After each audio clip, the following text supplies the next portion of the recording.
like silencer, and every single time, like, it's a game loser. In our previous series, he was a game loser, right? Yeah, he was definitely a game loser.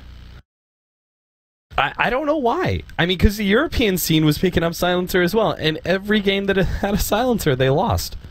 I just don't think it's that valuable as a support, and I'm not sure why. I would just much rather ban away the Leshrac than attempt to do some fancy way of countering it via silencer. I mean, I'm presuming that's their thought. We can't even take out Doom like we saw earlier today. Like, I'm not going to say Doom was the counter to Leshrac. Doom was just farmed and given space. That doesn't mean he's a counter to the Leshrac. Oh, yeah. I would say that better teams in higher tier games have tried that counter and lost it, right? Mm-hmm. So it's very clearly not an assured counter, that's for sure. Yeah. And the silencer hasn't even proven to be a counter at all yet. Please tell me this is an aggro tri-lane. Because this is what I always... Yes? You remember when Team Empire were running this almost non-stop, and they had the silencer support. So all he was there to do is throw out a little bit of extra nukage and steal the intelligence. And the other two would be the kill power. So you run this... I don't think Rubik, Tuskar, and Silencer are the... Like, there's some decent control coming out from all of them. I don't know if this is the kill power, which we're going to go wow to. But at the same time, like, if they can get up in the face of Signature Trust, a Bounty Hunter roaming isn't going to do jack against an aggro tri-lane. He might hurt the middle lane, which would be the Lina. So Bounty Hunter and Leshrac combo to kill off the Lina is quite good. And he probably won't be able to upset the bottom lane too much, because that would be the safe lane and solo of BackTick, if that's what they do. If people are going to run silencer, I am down with core silencer. That being said, that when teams pick it up as a third position, it signals a support. I can all but guarantee, because you don't want to go for a carry silencer and display that early. I think it's a very weak, very poor drafting maneuver that leaves you very easily countered. Well, he doesn't look like he's being countered right now at all. In fact, it almost looks like Signature Trust are making their lanes even weaker in a way. Yeah, they're probably going to run a very independent carry in that safe lane. So the Crystal Maiden can afford to do some jungling and a little bit of rotating. Bounty Hunter obviously is going to do a lot of rotating. And, okay, Huskar. That is definitely one of the better heroes to counter Leshrac. I'll give it that much. Everything apart from Edict. It's magical damage. Everything Bounty Hunter's going to do and Clockwork and Crystal Maiden's going to do is all magical damage. They don't have a physical damager, but at the same time, the last hero to be picked up right now is the #1 position for Signature Trust. It's their safe lane core. So all they need is some physical damage that can lock down the Huskar, and they might have just found it. Also a great balance before fights begin, or Big Lina either way. If you can get that early damage. Yeah, Clinks is a pretty solid hero against Huskar. He gives you the kind of physical, like... The problem with going against Huskar is that your traditional physical damage carries aren't ready to go with their damage by the time the Huskar is. Clinks is a hero that gets an insane amount of damage rather quickly. So he will be able to contest the Huskar very well. He'll also eventually build in KB. He'll probably go the Desolator build. There's a possibility that you see a medallion out of him early for them to take Roshan a bit faster, but I think he's much more likely to go the Desolator route and then go for like BKB, MKB after that. And once you have the MKB, 95% of the times you've won the game against a Huskar, because most Huskars double down in the on the evasion. Huskars right now are really abusing the efficiency of the Solar Crest item, which is probably one of the most efficient items in the game. It gives you an increase in armor as well as natural evasion, 30% evasion, and then on top of that, they're also utilizing the Halberd, which I've said for a long time now is a very efficient stat item that again is able to kind of abuse those evasion mechanics. Ever since the break, mechanic was changed so that these disables are no longer removing evasion. Evasion has become so much stronger than it used to be. So Huskars are really playing off of the fact that there is no real good counter to evasion early on. There really isn't, especially on a Huskar, because the item that gives you True Strike, MKB, is incredibly expensive, and there's pretty much no hero that goes for it immediately. And then on top of that, I mean, you're overly dependent on nukes at that point in time, where obviously Berserker's Blood just makes you impossible to kill. This smoke move by BT is not really going to pay off. Even if the Clinks walks down here, they don't have any detection against the Clinks. So he could have actually blown the entire smoke and they'd have nothing that could, well, result in a kill. But they loop through the entire dire jungle. They leave one Observer Ward behind, which is going to block the pull point on the top lane. And then they split themselves out. Okay, so it's a defensive lane. Tied to the impurities. They're on the co-op in the mid. They run Huskar, Silencer, and Rubik on the bot, which pushes the Tuskar up to the top lane. And they do actually find at least one, but as I said before, they're not carrying any detection. Yeah. So, no detection up against both the Clinks and a Bounty Hunter. Running into the Bounty Hunter only accomplished Huskar hurting himself, because his Burning Spears didn't even land. So he's going to have a really good time versus the Lina. Like, it's already, again, it's a bad matchup. Lina is probably one of the better heroes to deal with Leshrac in a 1 versus 1, but the Bounty Hunter is going to make it that much harder for the Lina. It's even just the fear factor. Like, yeah, she's going to get a bottle out nice and early on, but the second she walks past this line, she's always worried that the Bounty Hunter is going to be right on top. Right. Moonbell's going to now realize when Selena shows herself underneath that Observer Ward that she's already got the bottle, so the Courier Snipe is not possible. She was too quick on it, and he was just delayed, because he looked for the gank over on Lena before he hit level 2, so there was no Janata to really help out, and Leshrac already blew his stun. Are they switching? Like, yeah, they really thought it was going to be an aggro tri-lane. I was looking at that and going, there's no reason, especially on Dire side, you should ever have the Clockwork safe lane unless you're anticipating an aggro tri-lane. And that's exactly what they thought was going to happen from BackTick. And it turns out BackTick just did normal defensive tri-lane. I'm not sure if they expected to dodge.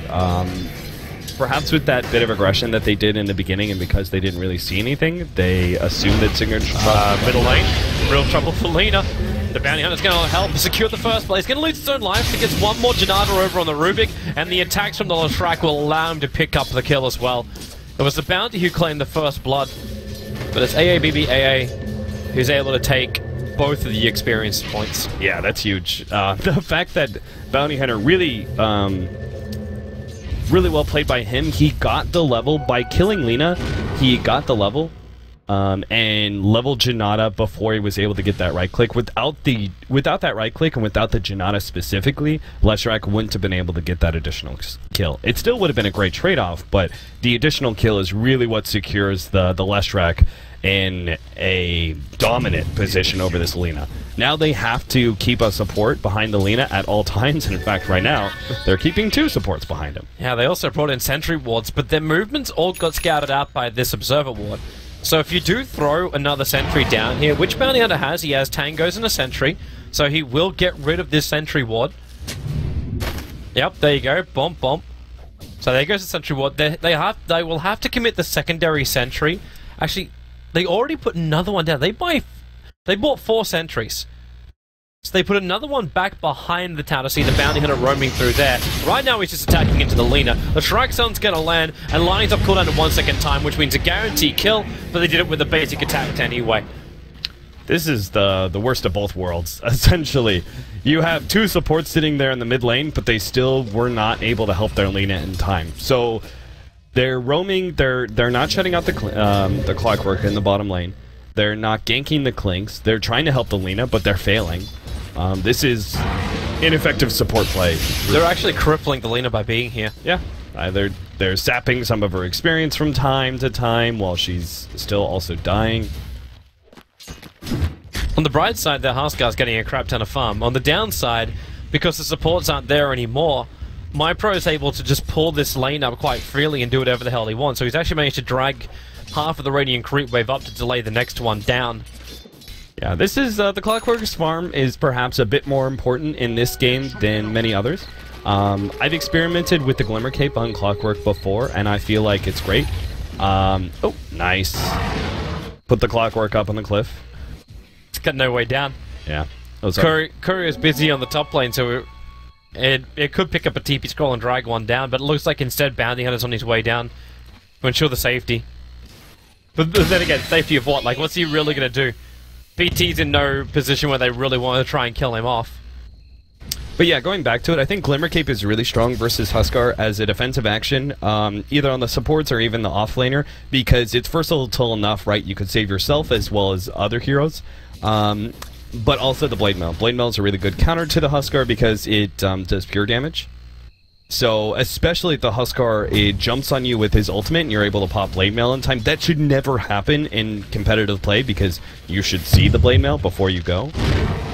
But if that happens, it hard counters the Huskar so much because not only does he take damage naturally from using that ultimate, but then the damage that he applied to you is immediately bounced back with pure damage, so the reduction doesn't do anything. And oh my god. Yeah, this is not something. The Bounty Hunter was watching it the entire time. The Clockwork Rockets helped farm it up, but that was just the simple Pulse Nova farm. And that's level 7 now for a Latrak, level 4.5 for the Bounty Hunter. Lena wasn't even in range for it. She's 2 levels behind this Leshrac. That is absurd. Yep. And now these two supports have now they've moved up, but they're not really powerhouses. Like, we got 1 point up in Glaives and we got 2 points up in Last Word for the Silencer, and the Rubik is still a 1-1. Like, without the 2 points up in Fadebot, you don't really have enough damage that would pressure Signature Trust at the moment. So they're not really in a position where they can gank or fight. But they're moving into a position like they want to. Top tower is under attack. And Invis Rune for the Leshrac probably means yet another kill. He's got just enough mana to be able to land the Split Earth Lightning Storm and get a good amount of Pulse Nova charges. Can he actually take this one? He's going to go 3 versus 1, and he could probably get at least 2 kills off of that. Look at the damage of the supports. They're only level 3 and level 2. They just melt. It's food. It's food for a Latrak. That's another 360 experience and 500 almost 60 gold. Yeah, I mean, Leshrac is a harassing support. He is not a ganking support at all. And there's a very distinct difference between the two. A ganking support can have impact in the middle lane and can get levels through successful kills. When you try and use a harassive support as a ganker, the gank's naturally going to fail because you don't actually have any power to get the kill, and then he's going to fall behind in experience. A harassive support stays in lane and leeches the experience or even pulls some experience for himself, and it's able to get to level 6 in a decent amount of time. They're trying to use this harassing support in Silencer to gank up, and all he's doing is falling behind in experience in one of the supports that's probably one of the most level dependent, I would say, in the game. I mean, what's a Global Silence is your all-encompassing spell. Like, there is really nothing else about the Silencer that's anywhere close to as important. I hate to tell him, though, like, that Global Silence is going to come too late. By the time he gets Global Silence up and running, he's going to have no effect in the fight, especially on the Latrak, who's now walking around with, I'm assuming that's a point booster. Yep. Like, that Bloodstone is coming a lot quicker. A hell of a lot quicker than BT will be able to deal with. Like, you actually, like, this Latrak is going to do so much work. The Clockwork's finding levels on the bottom, but he's hoping the Bounty Hunters can actually bait him out, and they go for the Huskar. Out comes the Clinks, the Searing Arrows do the work, then they go into the Rubik. Clockwork will take that one, the Cogs push back in the Silencer, and Tusker can't really stand here. He's catching up to the Clinks, 1 second till Invis, and 1 second is long enough. With a Shuriken Tosser, slow him down, there's no extra battery assault, but the Frostbite's there from the Crystal Maiden. And Signature Trust moving so quickly and efficiently across this map. They take another huge team fight with a 4-for-0 trade-off. Everyone involved except for the Latrak, who's currently taking the mid tower without Edict. Yeah, when you go Rubik and Silencer, going for the Silencer as a support, like, if teams want to continue to try and experiment with that, I understand it. But you can't pair it with another quote-unquote useless support. like Rubik. I love Rubik, but he is distinctly lacking in any real nuking power.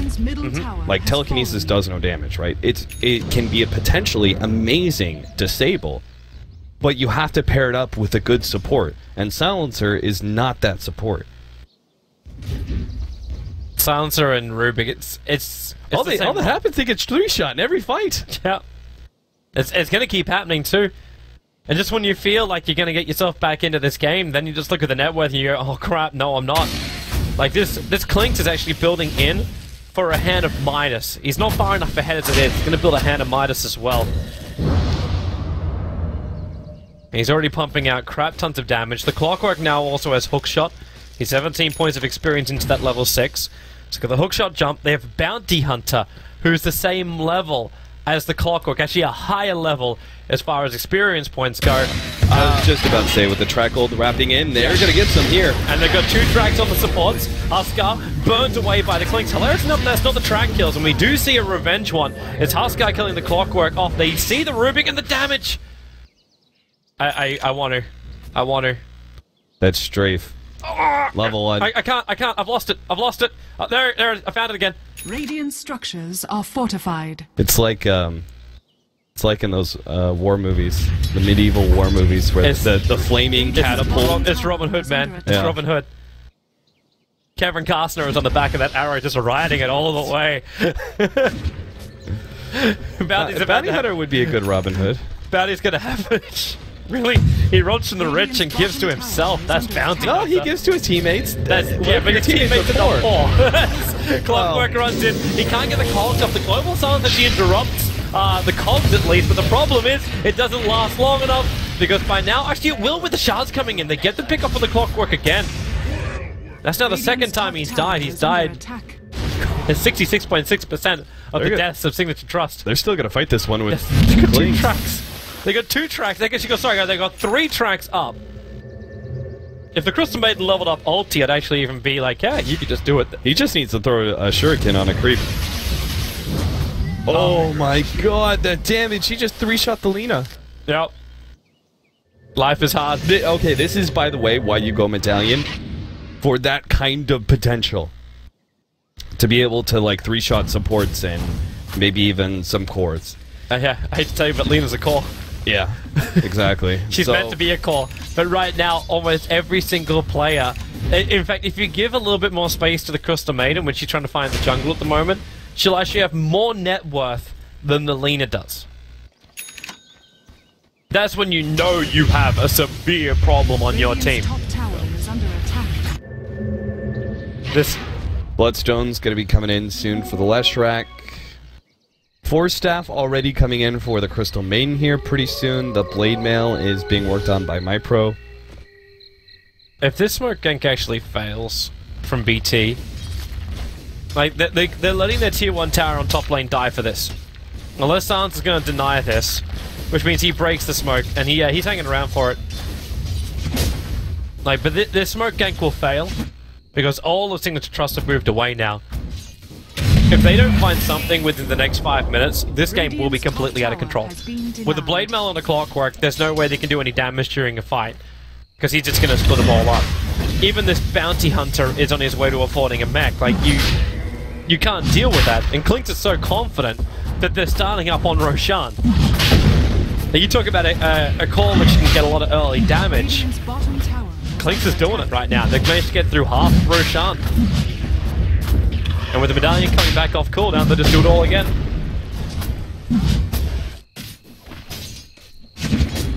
I would actually honestly I'd be surprised if BT could find themselves another kill in the next fight. If you're going up against an Aegis as well.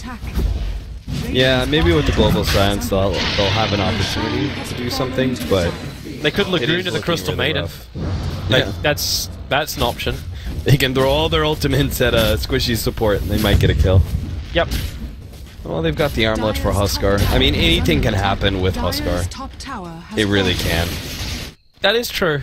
If you can toggle nicely, the issue he's got... You think you're ahead against a Huskar, and you might actually be metrics-wise, like 5k gold ahead or something. That's the thing. The problem is though, like his armlet toggles can be so difficult when you're getting potential interruptions from the bounty hunter, like bouncing glaives to time that right.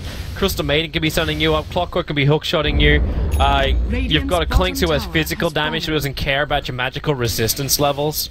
Yeah. And even then, he only put 3 points up to the Berserker's Blood. Everything else is into Burning Spears and Light Break. And they found Alina. That's 3 hits. There's no way to hide from that. She had an invis room, but she was also tracked. So more money coming in for Signature Trust and the hookshot to combine. They go after the Huskar. The Global Silence to make this difficult, but Clockwork's Blade Mail. Huskar is basically killing himself right now. You will still have the Clockwork drop, but he armlet toggles back up again.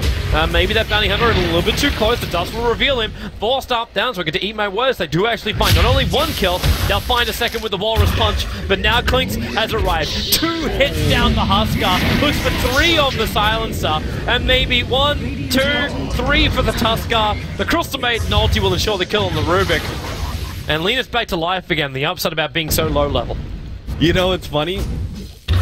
The Huskar, I think, if that second shot from the Clinks didn't actually finish off the Huskar, and it was rather close. Like the amount of damage he had, the amount of damage the Clinks did, and the HP he had left. Very close difference between the two. He armlet toggles after that second hit, and he can continue to armlet toggle that whole entire time against the Clinks because he had already used Strafe. He could have actually turned and won that fight, gotten the kill on Clinks, it would have been a huge turnaround. But because Clinks just had barely enough damage, and now he's going to 2-shot. No! I mean, there's nothing you can do about No! it. Like, even heroes like Rubik have an instant disable. If you get behind the Rubik, he still has his turn rate. Right? So you can actually get off that second shot and finish off the Rubik before he is able to telekinesis you. Or maybe the shot's already left your... Maybe he's able to telekinesis you, but the second shot is already left and it's going to kill him anyway. Bounty put down the Observer Ward. Swift saw him. He triggers the dust and actually hit the Clinks, but right now he knows there's no point trying to stand around and turn on the Bounty Hunter. And all Bounty's going to do is get some tracks. Now... Invis again. Oh, nice track steal. They actually keep the vision of the Bounty Hunter. Wait for money for Huskar. The Bounty Hunter, though, he's actually got himself a mech. Oh, God. The Burning Spears is too much. Laguna Blade also being thrown into work here, but the Clinks just pumping out the damage with that Desolator's removing the armor, not to mention a Pulse Novering Latrak. He won't get the slowdown, the Tuskar. But they managed to pick up the Bounty Hunter at least. Shards. It was great until this. It was actually great until this moment. The Lightning Pulse Nova. They burned the Aegis for the shards he threw. You know, armlet toggling is insanely good pre 20 minutes, right? You're able to get to a high enough HP that, like, nukes can't kill you anyway because you've got magic resistance, and there's no one who does enough physical damage to threaten you in, like, the space of 1 second to dish out 400 damage. Most of the time. But when armlet toggling doesn't even give you enough HP to survive, like, even if he toggles it perfectly, right, and he gets max HP from the armlet before the Clinks hits him, he's still dead. Yep. That's how much damage Clinks does right now, thanks to double minus armor. Dude, he's going to do even more soon. He could pick up the Demon Edge if he wants to and just go directly into a Daedalus. He's going to find another solo pick-off. Tuskar, all he can do is snowball in, and then it's just 1 arrow. Clinks another solo kill. 3.2k gold on this Clinks. His net worth is actually 11,000. He's ahead of the Latrak, who has 701. Clinks is 1302. It's... I don't know. There's nothing BT could do apart from tap out. I was about to say, there is something they can do, Toby. They can type G, followed by a G. And they can just go game 2 with a fresh mindset. This is like watching Apollo Creed getting beaten down by a Russian. You just want to throw in the towel. Rocky knows it's the right decision. Radiant's top tower has But fallen. BT have their pride. They're do. gonna go down swinging, but they're gonna go down real hard, Toby, just like Apollo Creed did. This is just... Signature Trust after game 1 are gonna be like, if they die, they die. Don't you throw in that towel! Don't you throw in that towel! The BKB is now up for the Clinks. So any walrus punches, global silencers, unless he gets that off, but even then, doesn't even matter. Like, you take away the searing arrows, but I don't think it even matters. But if he gets that BKB off after global silence, then good luck to BT. They have nothing to kill him. The leader is still a basic Laguna Blade. There's no upgrade in that one. And we're turning this into a split push. AA is taking care of the top. He TP'd to bottom, but the creep just died, so whoops. But he could just keep pushing it through the top lane. Do his own little thing while the Clinks takes the bottom racks. Look at him just go in. He doesn't even care. Like, under the tower, 2 hits down the Lina. The Ghost that protects the Rubik until Bounty Hunter throws a Shuriken toss. 1 hit removes 80% of the life of a Rubik. This game is over. Like, there's no hope. There is no OB1. You have just been Death Star. Yeah, there's not much else I can really give you. Toby, Huskar as the primary carry. There are 5 enemy heroes that are ahead of him in net worth, 2 of which have over double his net worth. There's, I mean, I could just give you numbers. He just Lagooned, you know? He Lagooned the Crystal Maiden to try and find a kill, and CM, the Burning Spears is actually gonna kill her. Can they even get her? The Burning Spears is ticking it down. 13 lives. She lives. It's over. It's over now. Move over. It's Signature's time now. This is. It certainly is. Whew. That was. I mean, again, like, people like to say that Dota is not a numbers game because, you know, net worth advantage, experience advantage, these things can only mean so much. And Dota 2 is a dynamic enough game that, you know, you're always able to make some sort of comeback, but at a certain point, those numbers get too big.